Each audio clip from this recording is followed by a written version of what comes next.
Hey everyone, so I'm back with our latest legislative update. I'm going to give you a quick rundown of how things stand right now in the Alabama Legislature on our ACLU issues.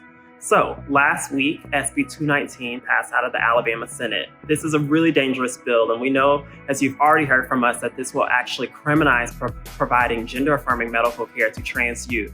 This means that from counselors to physicians, people cannot provide gender-affirming care to trans youth without the potential risk of a criminal penalty. We have to stop this, and we already have actions up on our page right now to stop this bill, as well as its companion bill, HB 303.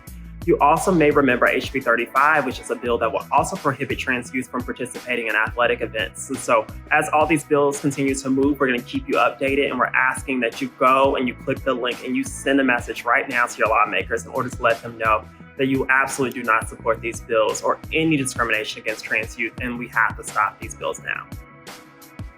So I also want to bring your attention back to SB 108. This is a bill that goes too far in trampling on local authority and local municipalities' ability to implement or adopt any sanctuary policies. This is a clear threat to local power and their ability to protect local immigrant communities. But another bill is now on the move as well, and that's SB 107, which will require local businesses to also adopt E-Verify, which is a system or a software that will actually validate that you are able to be employed in the United States. Again, these are attacks on our immigrant communities, and they must be stopped. Go and click on the ACLU action link right now and let your lawmakers know that we support our immigrant communities and we support local power. So HB 71 is another bill that we've been following at the legislature, and it's been introduced by Representative Laura Hall. This is a good bill, and we actually really want to see it pass. It's closer than it's ever been this year. HB 71 will actually revise Alabama sex ed laws to remove any homophobic language that's already there, and then also to actually include medically accurate language. We need this because we want to make sure that students are being affirmed and are learning about sex ed from an inclusive standpoint. So let Representative Hall and lawmakers know in the House and in the Senate that you stand in support of this legislation. So there's been a lot of talk about prison reform in Alabama, and no doubt the ACLU is out on the front lines fighting for this issue. I want to give you a little update just to let you know where things stand right now.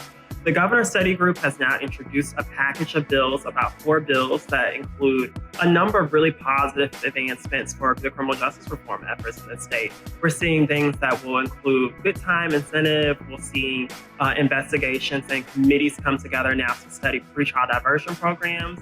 We're even seeing some adjustments to our sentencing guidelines, but we need more, and we're asking you all to help us with that. We have to repeal Alabama's habitual offender law, and you can go to the ACLU website and join us in signing our petition to ask lawmakers and the governor to sign on to do just that. We've got a link up now, so please visit and check it out. There's a number of other bills that you're going to continue to see be introduced in the coming weeks and over the course of the rest of this session. We're supportive of any efforts in the state of Alabama that are going to get at the core issue of our criminal justice reform problems in this state. And those are things like expungement, looking at more positive advancements on the sentencing reform guidelines that we can make, ensuring that it now will require a unanimous jury in order to convict someone of the death penalty, and that a judge cannot just use their power to override a jury vote. So join us as we continue to push for these bills, and check out the ACLU website and stay tuned as we continue to update our position on how these bills go as they roll out. So we're coming up on a legislative spring break, and I just want you to know that this is a great time to continue to engage your lawmakers, speak with them, and talk to them about the issues you care about while they're back at home in their districts. Get studied up on the ACLU website and check out all the bills we're following, and you can check out our positions, our analysis, and everything to inform you. As these next few weeks come up, we're just going to be taking a break from these legislative updates, but we'll be back in full force as soon as the spring break is over, so stay tuned for more.